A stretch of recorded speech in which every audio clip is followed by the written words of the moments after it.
morning guys, Luzon, Visayas, Mindanao. I-update ko pala kayo. Ito siya ang isa din ka materialis ko ngayon nga ginagamit na babae nga kulay gold. Ito siya. Pagmasdan yung mga baguhan pa lang, parang makakuha kayo kunting idea dito sa ating video sa ating pagpili ng ginagamit kong materialis na inahin. Tingnan nyo ang binti ang paa. Yan. Hindi malaking paa.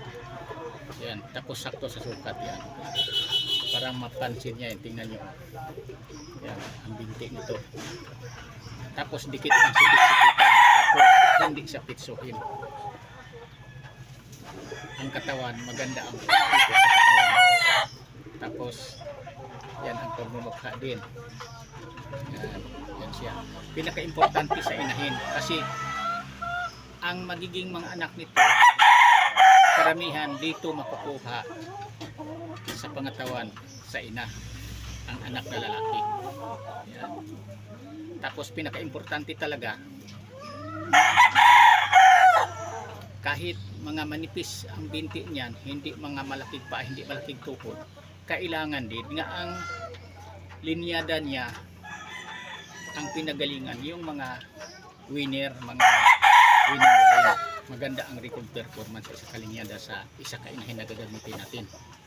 Parang hindi tayo lugi sa ating ginagastos. Kasi lugi tayo kapag ang ating ginamit na materialis ng babae naglalabas ng mga manok, mga anak na lalaki na ilan-ilan lang ang magdaan na panalo sa laro.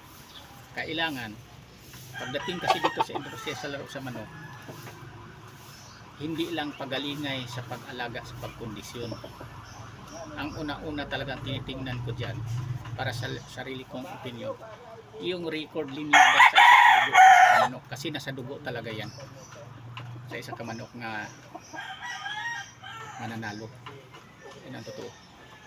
Kasi kung alagang-alaga ka lang, porkit inahin, tisay, magandang tingnan, tapos hindi naman maganda ang kinalabasan sa magiging anak, doon tayo nalulugi. Kasi kung mag-out magbenta tayo, ang nakakuha sa, halimbawa ito kulay gold, ang nakakuha sa anak nitong kulay gold, hindi na nagdaag panalo sa kanila, hindi na babalikan pa ang mga linyadang kulay gold. Pero kung nagpanalo ang nagiging anak nito ng mga kulay gold din, balik-balikan yan sa nagkakuha ng kulay gold.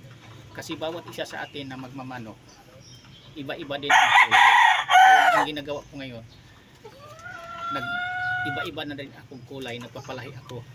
Ito kulay gold kasi may nag-request sa akin, kasi kumukuha manok sa akin na kailangan may magkaroon ako gold, kasi sila din ang kumukuha gold sa akin kung mayroon ako. Kaya mayroon na din akong gold, mayroon akong puti.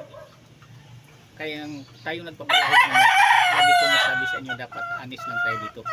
Kung anong mayroon tayo, mga linyada, mga kulay, yan lang dapat ang iko-content natin, sasabihin natin. Ito pala, ang linyada nitong pagka-gold, may history ito sa sweater. Ang pagka-gold nito. Yan. Yilupit, dilaw ang paa. Yan lang. Maraming salamat sa pagpanood. Sana meron kayong konting mapulot o matutunang mga baguhan pa lang. Kung mapanood nyo aking content video, makita nyo, pinakita ko na sa inyo ang dapat natin gagamitin mga inahin. Huwag yung mga malaking paa, matabag paa, tapos maiksi pa. Dapat yung masasaktong sukat, tapos hindi mga malaki ang tuhod, hindi mga malaking paa. Yan lang. Thank you ulit sa pagpanood. Bye-bye.